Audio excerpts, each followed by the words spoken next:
বলে বেড়ায়, ফায়াকুলু রব্বি আকরামান, আমার রব আমাকে সম্মানিত করেছে। আল্লাহ তাআলা বললেন, আমি মানুষকে সম্মান, সম্পদ, নেয়ামত পরীক্ষা করার জন্য দেই, আর মানুষ এটাকে পরীক্ষা না মনে করে সে বলে আমার রব আমাকে সম্মানিত করেছেন।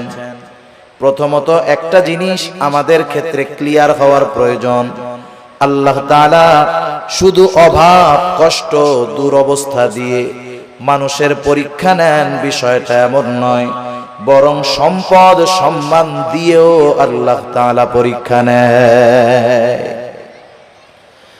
যদি এমনটা হতো সম্মান, সম্পদ মানুষের আল্লাহ তাআলার ভালোবাসার মাপকাঠি, যে যাকে আল্লাহ রাব্বুল আলামিন বেশি ভালোবাসেন তাকে মনে হয় আল্লাহ তাআলা বেশি সম্পদ দেন, বিষয়টা যদি এমন হতো, বলেন তো দুনিয়ার মধ্যে আল্লাহ তাআলার সর্বাধিক প্রিয় বান্দাদের তালিকায় কারুনের নামটা হয়ে যাইত। কারুন তো পৃথিবীর অন্যতম